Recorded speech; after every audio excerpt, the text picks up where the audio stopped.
I think it takes time to think about what is your passion? What do you enjoy? Yeah. And how do you involve that into every day? I understand we all have a responsibility to take care of ourselves and a family or whoever that may be.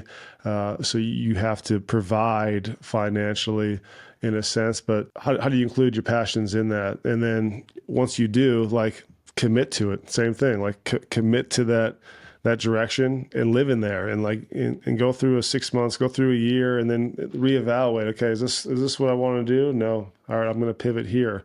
If it is, just keep putting your energy towards it. But I think it comes down to just kind of like taking a step back and looking at like, all right, what do I love to do? Do I love working with people? Do I love, building things or just being a part of, I don't know, some service industry? You got to figure out what that is that gives you that fire within.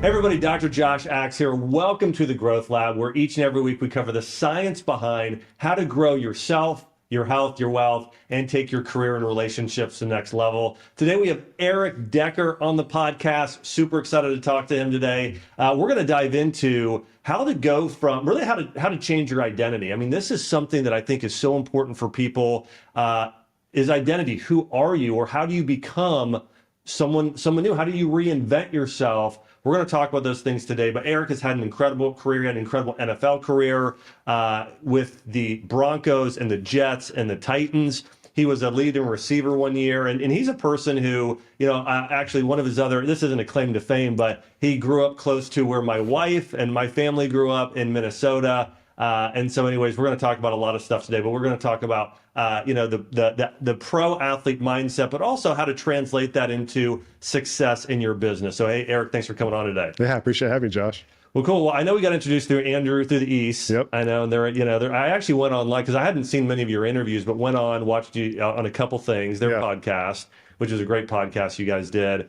And one of the other things we were watching the Titans play. This was a few years ago, and you caught a big catch. I think it was to get in the playoffs or first early on in the playoffs. Yeah, Kansas City playoff game, first playoff game. Yeah, that's right. So I remember, huge game. We were watching with my family. So our with my wife and her parents, and who all grew up in Wilmer, Minnesota. Yeah. And so and they shared with me at that time. Oh yeah, Eric, grew up like 30 minutes from where we lived, and so it's a small world. It really is, and it's a great place to grow up. Both Midwestern boys, right? I think the value system, very rural area I grew up in. So sports was kind of my outlet to get out of the city in a sense, a lot of farmland, a lot of lakes, but just a great place. And sports was everything. And so Wilmer, we had some battles, in basketball, and just good to bring back those memories of the younger years.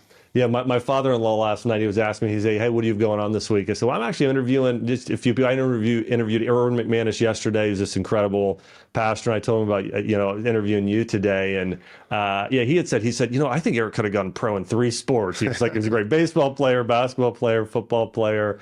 So anyways, he was sharing with me some of the, hometown rivalries. But, I know you and Jessie, you guys have been in the spotlight a lot. And you guys could have lived anywhere. You could have lived, again, you played for the New York Jets. I know that you guys probably maybe spent some time in LA and Denver. Why did you guys choose to settle more in sort of a Midwestern, a big city, but feels like a small town here in Nashville? Yeah.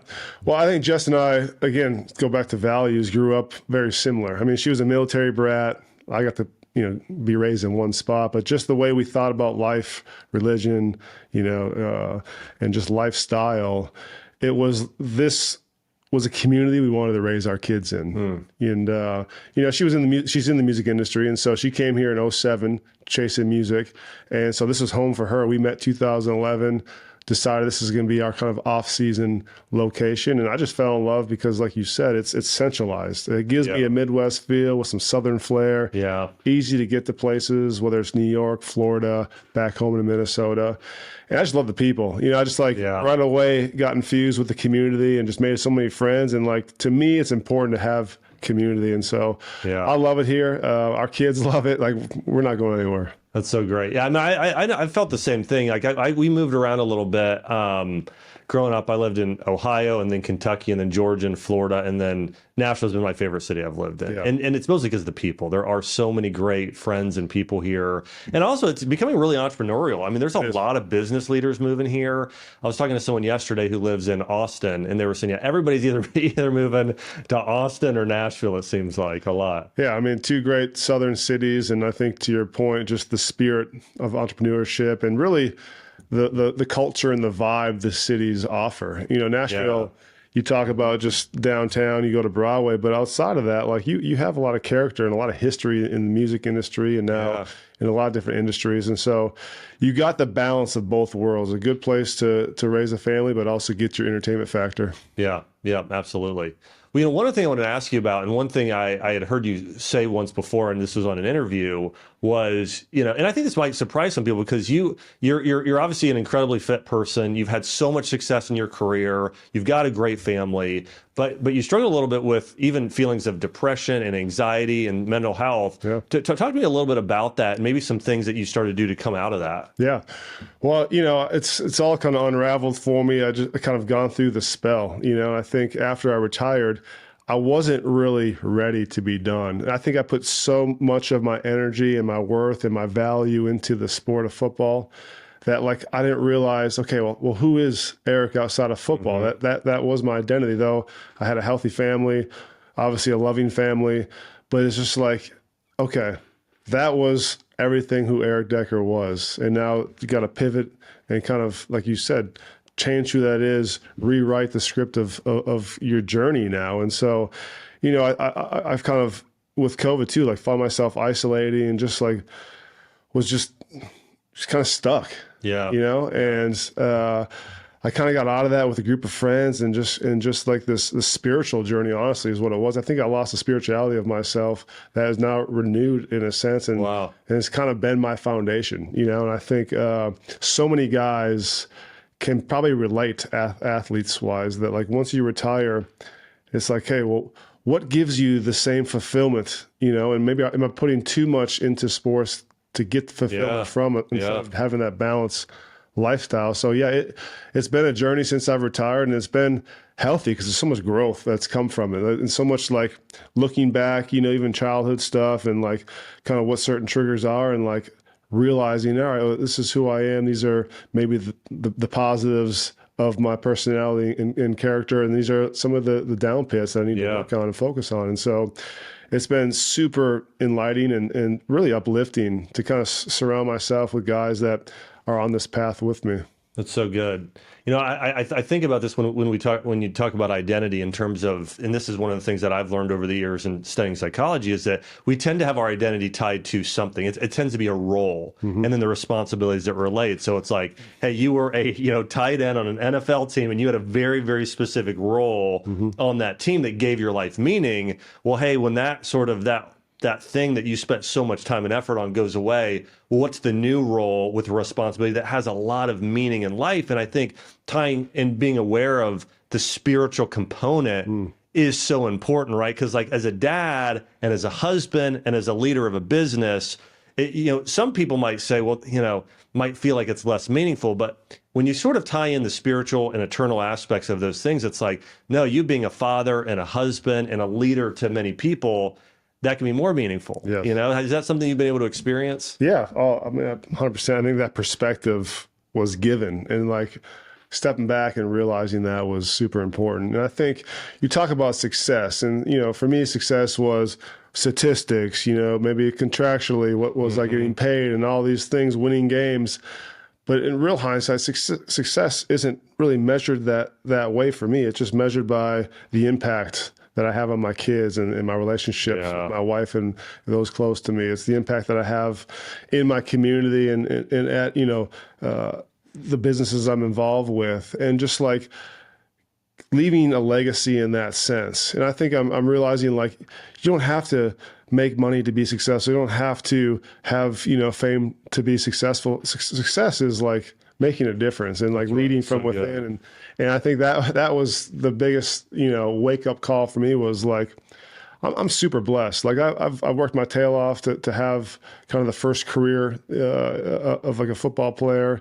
Marry a beautiful, successful wife, have amazing, 3 children, one on the way, and like life is good, and like you should be very grateful. I think gratitude and humility and all those things are daily practices that help me kind of like get to this place of like, all right, I'm good. I want to go out and help those that are struggling. Yeah, it's so good. One of the things you mentioned was just this spiritual component. Maybe it's something you grew up with, but you get in your career, maybe it's not something you focus on, and it's something that's kind of regrown in you. Well, what does that look for you? Is it going to church? Is it mass? Is it certain spiritual practices, reading? Like, what are some things you do to kind of grow and strengthen your spirituality for yourself? Yeah.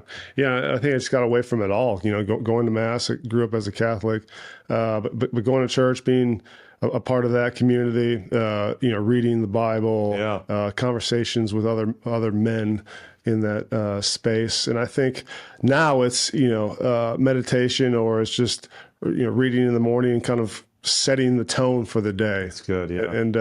And having purpose and being intentional with what that looks like. And then having small groups, I've gotten into that where it is uplifting, because obviously life's hard, and you got to have other, especially as a man, other male figures in your life to just work through life together. Yeah. And to be able to talk about it. And so that's been super helpful. And going back to church and, being a part of the community again, like that, those are things that are staples that have really given back a lot to me.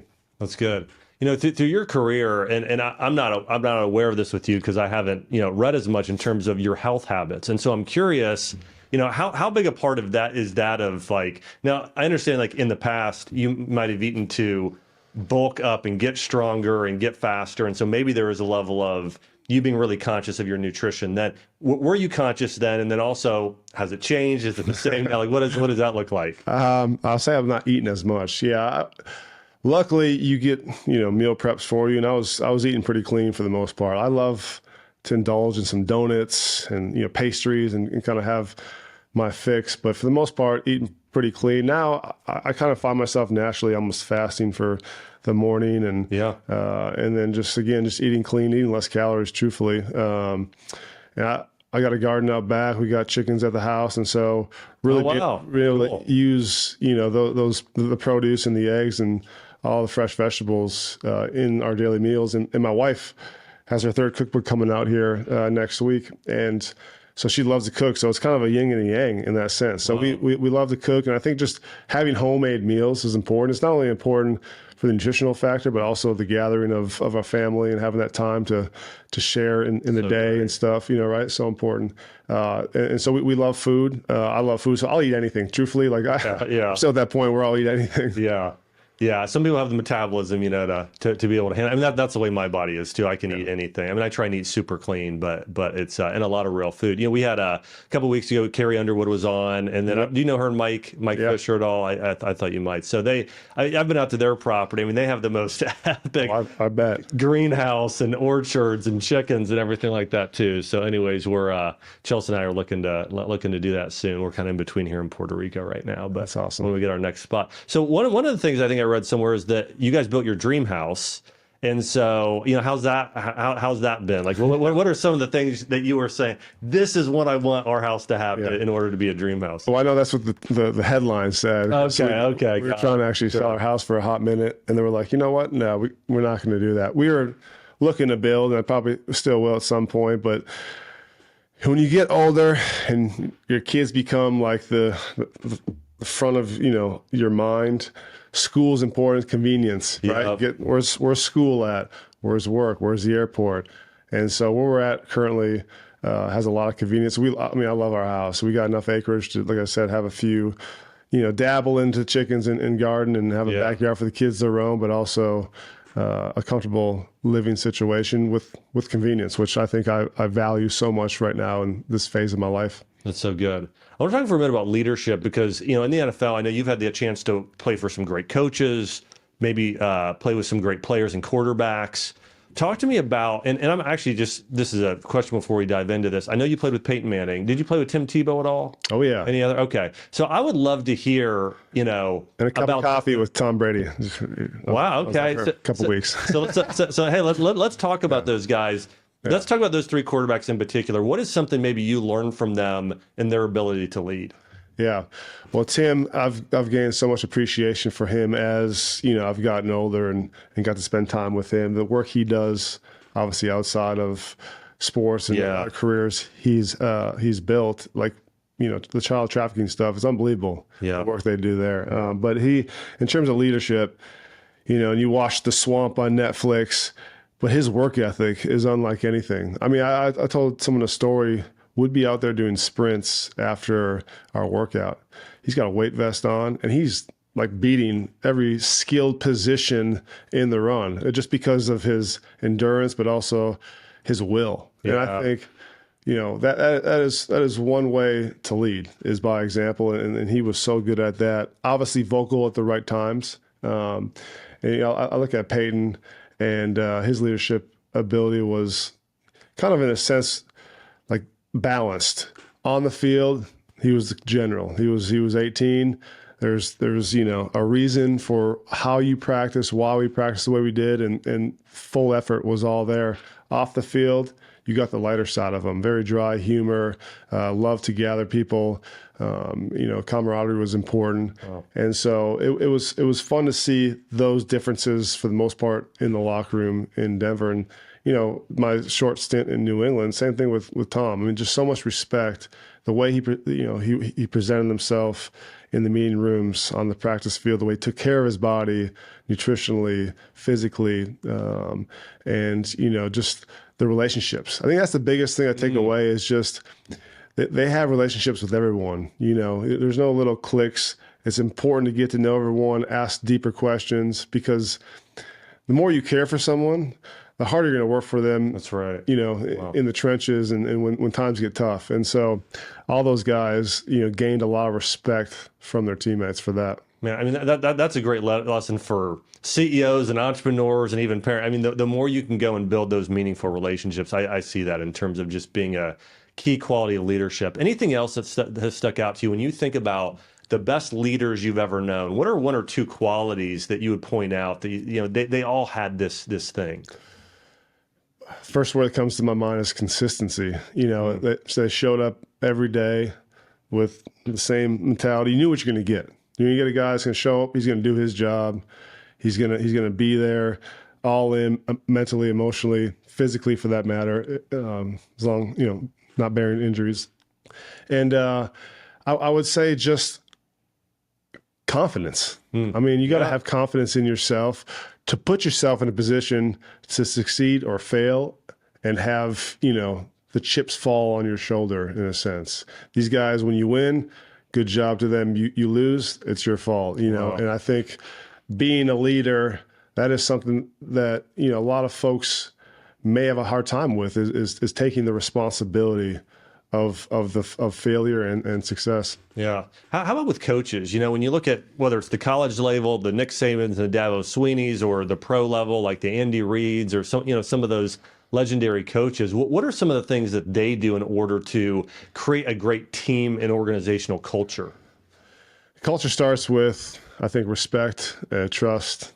I mean, obviously we know Alabama can now recruit the best athletes, and NIL changes that drastically.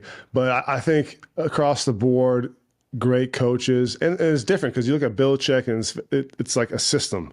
This is my system. You're going to fit in it or you're not. And those that do are going to come to work, show up, and do what he asks. Andy Reid on the other side, I mean, he's probably a little bit more flexible in personality and how you carry yourself. But you find a way to get the best out of your players. And so obviously there's a lot of research in like a player, their background. And I think when you kind of mold a team, you got to have that leader, but you got to have guys that want to follow as well. And those guys just know how to put people in the right place and say, hey, here is your environment. We give you everything you need to succeed. And John Fox, to me, I think of like an Andy Reid, just like a little bit more personable cares about you. He's going to have deeper conversations outside of football about family and ask, ask about your wife, ask about your kids, ask about how your parents are doing. And those things I think are so important because you trust them, like you care for them and you want to kind of give all you got for them. What are your biggest takeaways from watching someone like Deion Sanders right now? Obviously, I mean, he has done some really incredible things in a short time in his stint as a college football coach. Well, what are some of your biggest takeaways of why he's become so successful? Well, one, he's Deion Sanders, yeah, one of the GOATs. But I think he hit it at the right time. You talk about NIL, like I'm saying, transfer portal. If I'm an 18-year-old, 17-year-old, I'm going to go play for a Deion Sanders who it's like the lights are on. You got Terrell Owens there. You got, you name it. Warren Sapp, Dwayne "The Rock" Johnson, everybody. Right. Yeah. Walking out with a rapper. Like you got this place where you can touch a lot of these people you look up to. Mm-hmm. And there's eyes on that program. So, okay, well, the next level is keeping eyes on that program as well. But culturally, I assume, just being from afar, it's the same thing.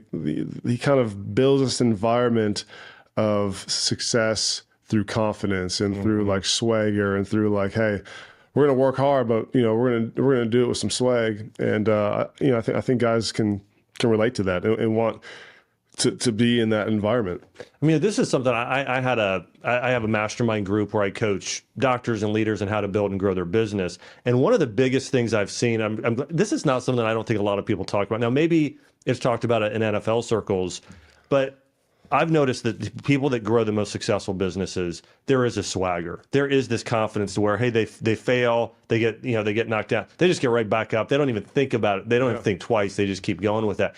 Is there any advice for anybody on how somebody builds that type of confidence over time? That's so great, because I feel, in a sense, I lack it myself, and I get it from my wife. My wife is that way. I think I get tied up emotionally in hard decisions, or maybe in failing times in a business setting or something. Yeah. But for her, it's just like, all right, turn the page, on to the next. And I think real leaders like that aren't afraid to take chances. Yeah. They believe in themselves. They believe in what the ultimate goal is, and they get people to follow. And I think that's, just in masses, you're so much stronger. In life, you're going to fail. Like there's going to be hard times no matter what. It's not a perfect, journey, right? And so these people can motivate you and have that mindset, like I'm saying, that aren't afraid to take chances and afraid to fail, because they know, all right, well, that's fine. I didn't win that battle, I'm going to win the war, in a sense, and it's a long-term thing. So that's good. I love having her by my side, because it kind of rubs off and gives me the ability to be, all right, like, different perspective, look at this differently. Let's just pivot or move on, turn the page. I love it. So I picked up a couple of things there. So one is, the people that we're around is really important. If you ever got a quarterback telling you, hey, you can do it, go get it, or anyone in your life, or your spouse, or a close friend, that is key to building confidence. And the other thing is not seeing failures as an end point, as it's part of the process of growing and getting better. So that's good. There's a lot of wisdom there. I love that. I know that you've gone from, we've obviously talked a lot about your NFL career. I want to talk a little about your entrepreneurial career now, because you've made this transition. Talk to me about how difficult the transition was, because I don't know if you got a business degree in school, or if you were kind of had any business training, or if you were kind of like, I went from being an NFL athlete to an entrepreneur, and sort of what that transition's been like. Yeah, I've always loved, business. Went to school for marketing. I redshirted my first year. So I actually was getting my master's in business management. And so the transition, in a sense, it was still hard. Like, you can't replace real life experiences. And so I retired and kind of, enjoyed the first 6 months. And then I'm sitting on my hands like, all right, I need something to put my energy towards. And my wife started her brand Kittenish. And so I found myself infusing myself into the business. And, I think just the early stages of mistakes, you just learn mistake after mistake. Okay, can't do that. All right, here's the pivot. We got to change it. And it was like thrilling, because I remember, thrilling and stressful, because I'm up all night trying to study about fulfillment or about, shipping yeah. and all the different aspects of a business. And I think now looking back, it gave me something again to like grow as a business person. And, I found my way luckily in Nashville, get into real estate early and just kind of get into the spec residential side and multifamily side where, luckily location is everything, but also just the time of real estate. And so like was able to set myself up. I feel like I love to study things. I don't just jump into stuff. I like to kind of, wait it out, talk to a few people and then say, okay, let me try it out. And so I think now post football, 5 years, there's ventures now that, all right, what do I want to align myself with? What's important to me that's going to wake me up and like be excited to go try to, scale a business or like make a difference in someone's life. And I think those are the things I want to get involved with now. And so that's kind of, for me, the biggest, I think, takeaway of like being in this space of entrepreneurship is like, want to be with the right people that understand, how to make good choices, Yep. how to set yourself up for success, but also like what makes you feel good, what's going to kind of get you going, like I said, get your motor going. That's good. So how has it been working with, I mean, because your wife and you are both in the business, right? Yeah. Now I worked with my sister here. I'm interested to hear this. Yeah. It was good. And there's bad times for sure. Yeah. I mean, it's tough working with your spouse because I think the hardest thing is you don't know when to shut it off, right? I mean, 7:00 at night, hey, this question's outstanding. What can I get your feedback? Like, no, we're home. Like, let's be home. And so, it's funny you say that because over the years I've kind of transitioned myself out. We got a team that can handle it. Like they don't need me. So I'm like, all right, I'm going to remove myself because I don't need to have the conversation that inflicts something with my wife about business, and kind of cloud the business personal life, which I think in general gets tough because people work from home now, and there's that balance of especially working with your spouse. But yeah, we've had our moments, but I mean, it's been a lot of fun too, because you kind of like, this is something she's had since a young girl. Kittenish was a name that she's held on to, and she's always loved fashion because she's a creative person. So to see it come to life too, and kind of like support that is super like, just fulfilling. What are some things you've learned from your wife about just entrepreneurship and success? Well, I think we're like I said, yin and yang personality wise. She is someone that's super quick, very creative, not afraid to take chances, sees the bigger picture. I mean, just like she'll grind and she'll go day by day and she won't get out of your face until you say, okay, yes, and I'm like, oh, yeah, I kind of like that. Cause I'd be like, all right, I'm leaving. And so again, I think the biggest thing has been just the confidence in decision-making, and perspective of failing. And then, just a confidence about yourself. That's good. That's good. Well, what's your advice for entrepreneurs who are getting started? Like, what are some things that you would recommend as you've kind of learned over the past, 6 years or so, that, hey, here's some really important things to consider and that are important to being a successful entrepreneur? Yeah, build a business plan. We didn't do that. Yeah. We honestly, this business started as like a hobby in a sense, because we first started with the brick and mortar actually in the Gulch, and then it turned into an online business, and then it turned into a business. And there was no plan of like, okay, how do you grow this thing strategically? And so we were kind of figuring it out phase by phase. But I would say, yeah, if you're passionate about it, like go into it, like believe in yourself. Like you live once and you're going to regret if you don't get that opportunity. And then with that being said, obviously be prepared. I think having a plan, and plans pivot. You got to change, you got to adapt, but have a plan of how you're going to grow that business. And now with, Shopify and the Amazons and just social media, you have the ability to reach people and build a community, which I think is super important too, is like be true to yourself and tell your story and be authentic. I think people understand when you're not being authentic, and that's so important. And so if you have kind of that it factor with some kind of structure, you're going to have success. Yeah, that's good. That's really good.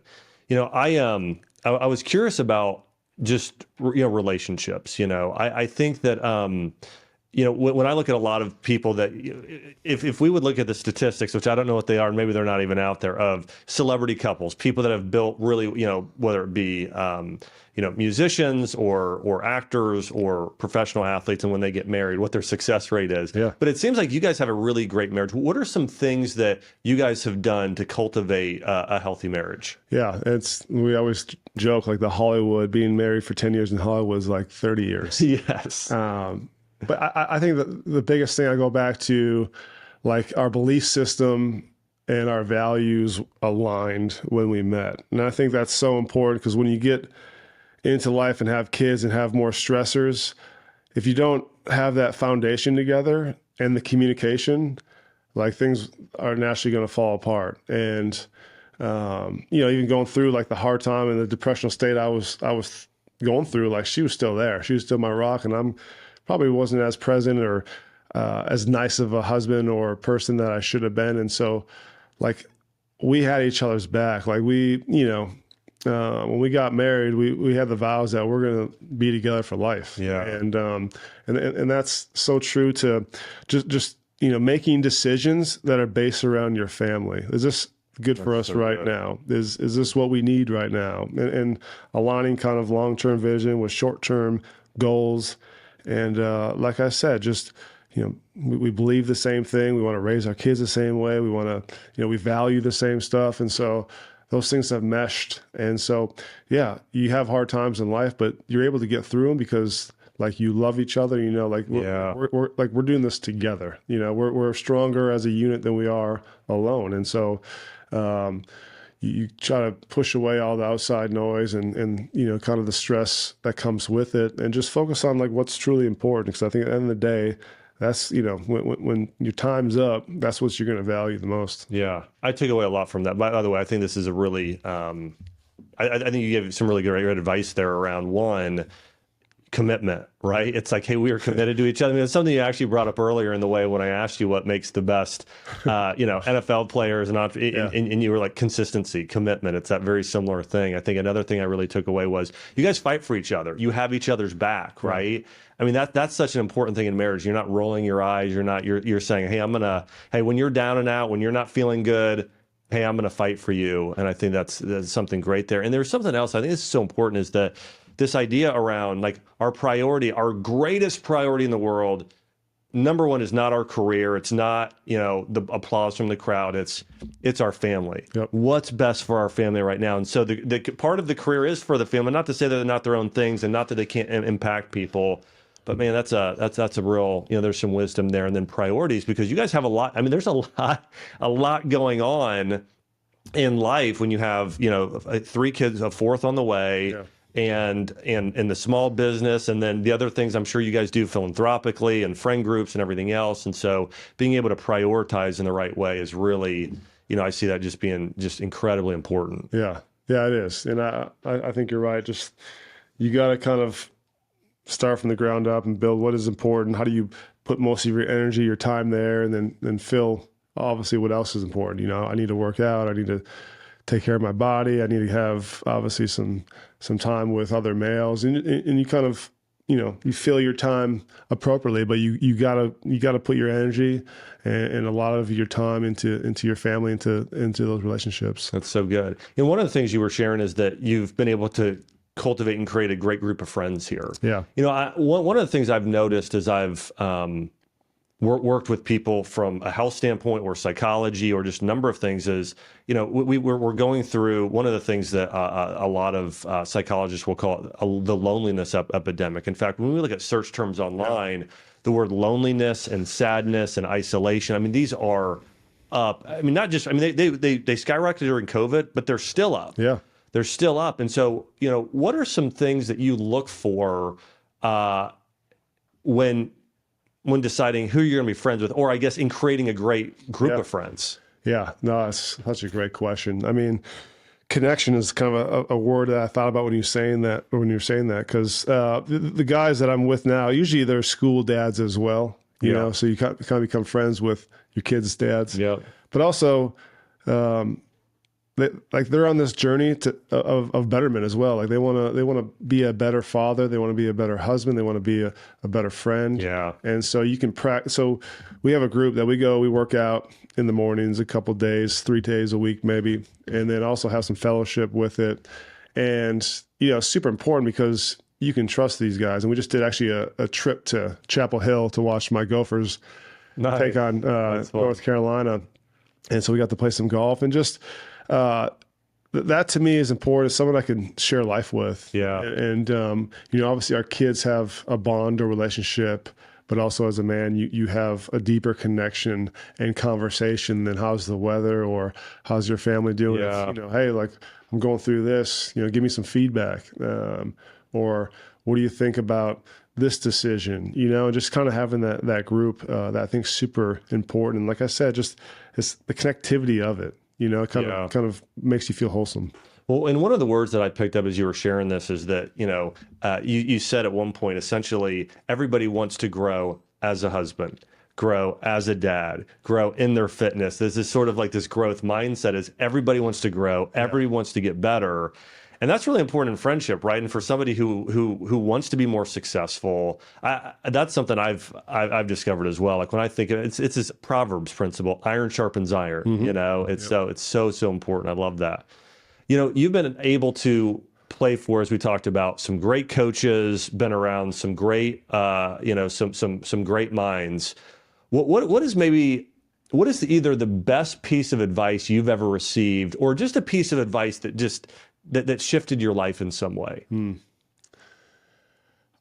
I think, maybe as recent as this past year is just like do everything with love. I think it's hard because I look at, we talked about depression being up, anxiety being up, especially in our adolescent and teenagers, and I think a lot of it's due to this world of social media creating, like hierarchy, like who's getting more likes, am I popular enough, or whatever the case may be. But I think, you do things out of love. You love obviously those closest to you, but you love those that may not be. Every decision or every thought, try to come with like a foundation of love. Honestly, I think that just makes the world a better place. Yeah. And that's been kind of my mindset is like, I don't want to do something to like, build myself up that hurts someone else. Is that really advancing, I guess, myself? I want to do something that uplifts people and does it with kind of, a feeling of love that everyone benefits from. And so I think that would be kind of the biggest lesson in life, in a sense, that has been kind of preached on me recently. That's good. Are there any particular Bible verses or words or thoughts that kind of align with that, or anything else that you've maybe read in the past year that have stuck with you? A lot of stuff in the Corinthians, I guess. I guess just being very vague. It's just, I think a lot of it deals in the sense of just, I think foundation of love. And that's kind of what I gather and have gained from it. Yeah. And that's what I've been meditating on the past few years. Because one of the things I realized is, you're referencing Corinthians there, that love is patient, love is kind. Those two actually, two for me. I remember I started meditating this a few years ago, and I'm like, patient.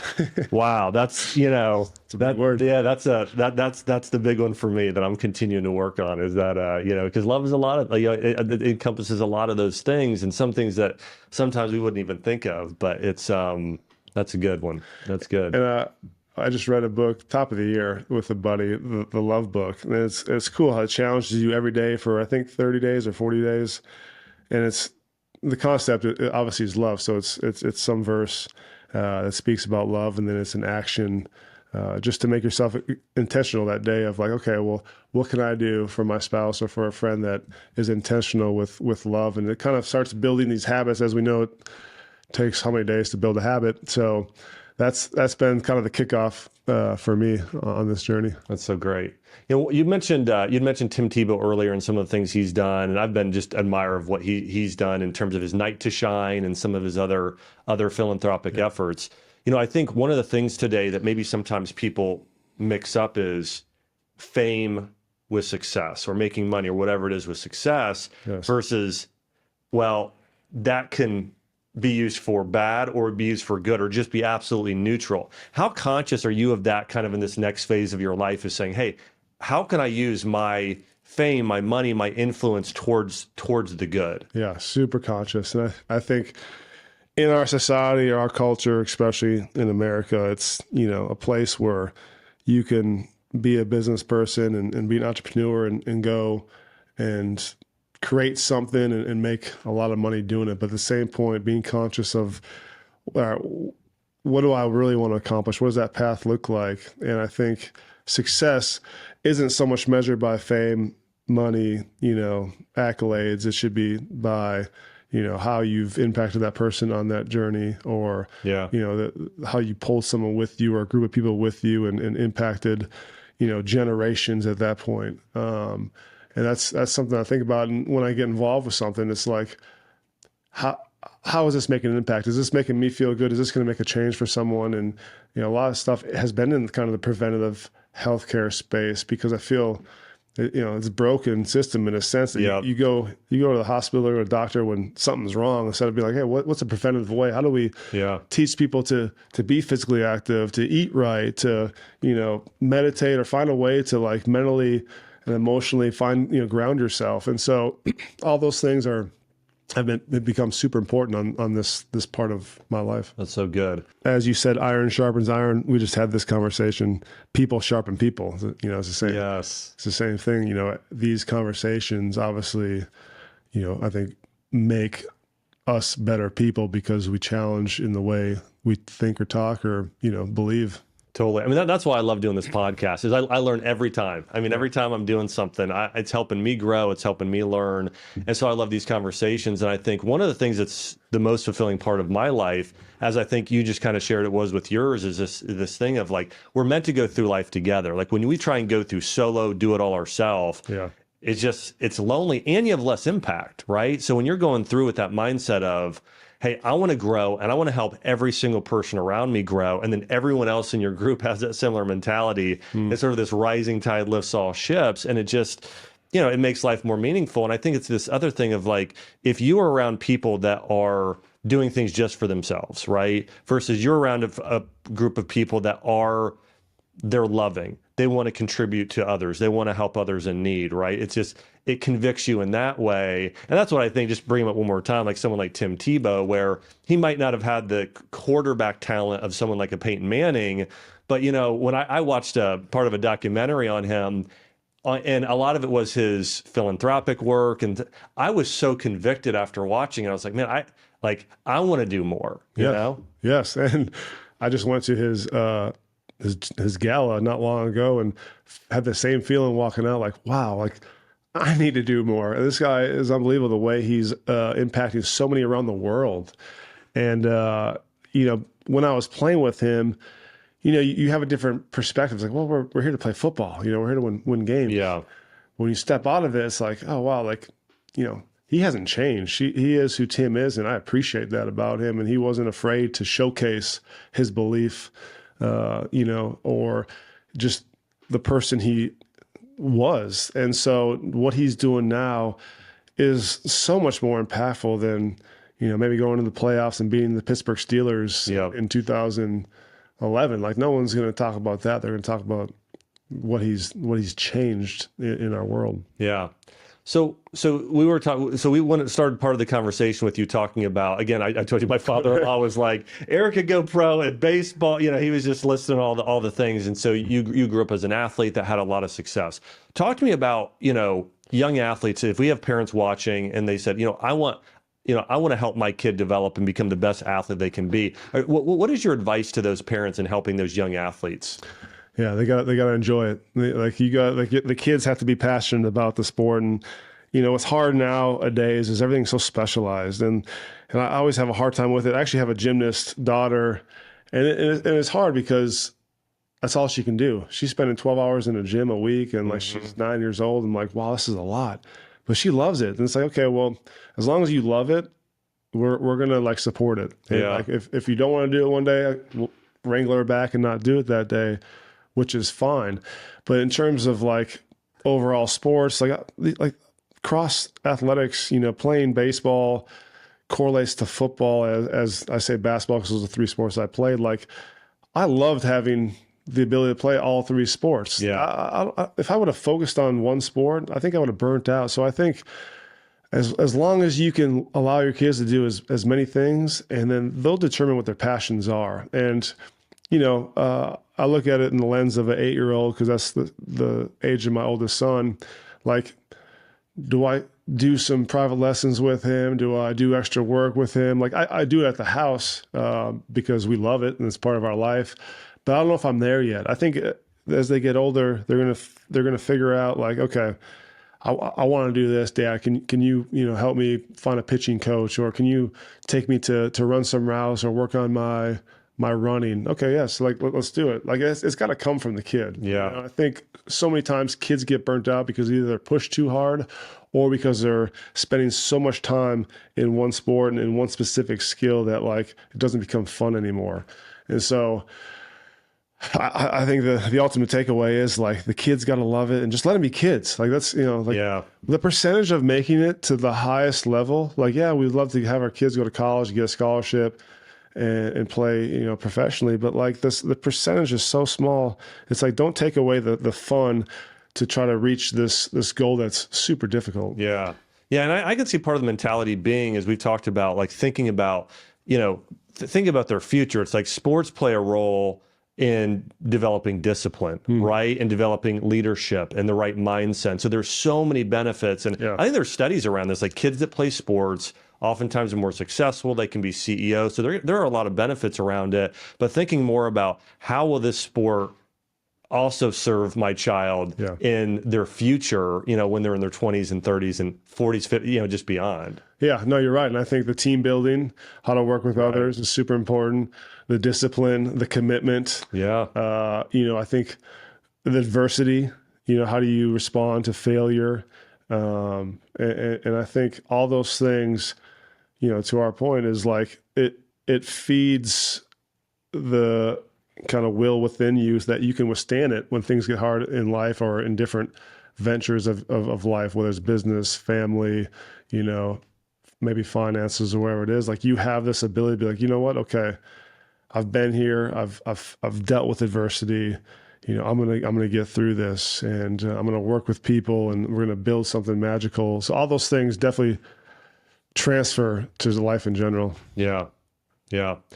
What's your best piece of advice for everyone listening who wants to? One of the other things we were talking about earlier was reinvent themselves. You went from being all in, almost 100%. You were an NFL athlete to now a husband, a dad, a business owner. Some of these things. Like how does somebody create a new identity for themselves?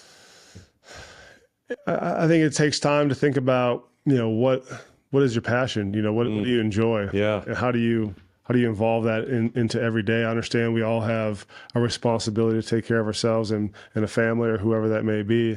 So you have to provide financially in a sense, but how do you include your passions in that? And then once you do, like commit to it. Same thing, like commit to that direction. And live in there and go through a 6 months, go through a year, and then reevaluate. Okay, is this what I want to do? No. All right, I'm going to pivot here.